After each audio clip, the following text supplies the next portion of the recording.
Moscow is not as strong as it used to be, but it is still a force to reckon with, and it seems that New Delhi's independent foreign policy makes many in the West very jealous or uncomfortable. When this Russian news agency notes that the Indian Prime Minister looks forward to meeting with his friend Vladimir Putin, the situation seems more or less clear. Well, one can notice that Russians are openly boasting about their link with India, the world's largest democracy, which is a geopolitical heavyweight and destined to reemerge as a superpower. When Kremlin spokesman Dmitry Peskov talks about the jealous attitude of Western politicians towards Modi's visit to Russia, the situation, once again, seems quite clear. Almost desperately, Russia seems to be quite keen to show to the West that they have some sort of unbreakable relation with India, and the West cannot do anything about it. The Russian news agency does not hesitate to mention that India took a neutral position after the beginning of Russia's special military operation in Ukraine, and that India has not joined Western sanctions against Moscow. It should be pointed out that in recent times, particularly after the escalation between Russia and Ukraine, and after facing a boycott by the collective West, Russia appears to be more focused on pleasing or wooing India. Russia is also trying to present itself as a real well-wisher of India, while at the same time it presents the USA as a villain who wants to interfere in India's internal affairs.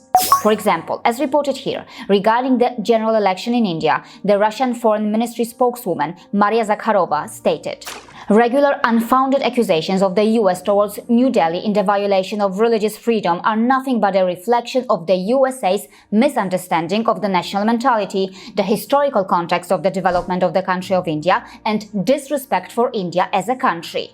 According to Maria Zakharova, the reason for this is the intention to destabilize the domestic political situation in India in order to complicate the general election taking place in the country.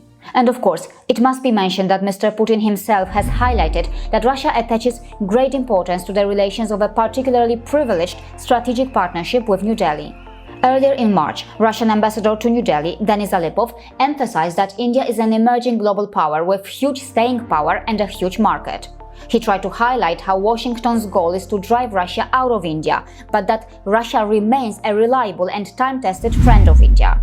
So the question might be, as mentioned here, is the strength of Russia-India ties irritating the West? Well, before coming to a conclusion, consider this. Defense cooperation between India and Russia is an important part of bilateral partnership. In relation to full transfer of advanced technologies, the Russian ambassador to India proudly tells how India has already produced almost 1,000 T-90 tanks and 300 Su-30 MKI planes under licenses. According to the ambassador, the practice of setting up joint ventures and business partnerships is also expanding. BrahMos missile systems are the most successful example of this. The Indo-Russian Rifles joint venture is also in operation to produce AK-203 assault rifles. Denis Alipov makes the intentions of Russia very clear when he says that India and Russia are building up dialogue in R&D and working on the prospects of jointly entering the markets of third countries.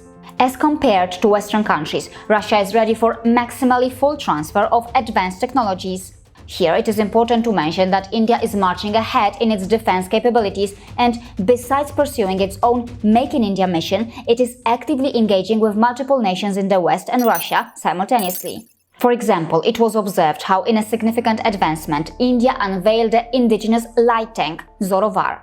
According to the DRDO chief, in a short period of 2 to 2.5 years, we have not only designed this tank, but made a first prototype. Zorovar is expected to be inducted into the Indian Army by 2027 after all trials. Russia is well aware of India's ambitions regarding its defense capabilities. It knows that India, with its increasing defense budget, sooner or later will acquire or develop the world's best technologies.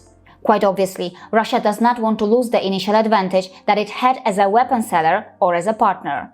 According to what Alexei Kupriyanov is trying to convey, India needs BRICS and Russia. BRICS gives India what the United Nations does not. Kupriyanov states that India has persistently sought a permanent seat on the United Nations Security Council. Remember that both the UK and France enjoy that position already. However, after all, why should India be considered inferior to the UK and France? According to Alexei Kupriyanov, economically and militarily, India surpasses the UK and France.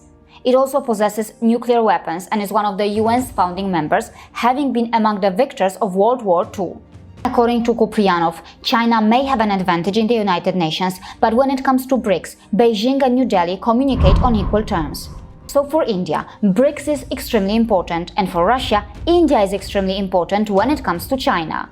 Russia seems keen to secure its future against a possible power-hungry and hegemony-seeking China, and perhaps that is why Moscow sees India as a strategic partner, as an alternative to China, and as a friend, cooperation with whom has lasted for decades and does not depend on changing geopolitical circumstances.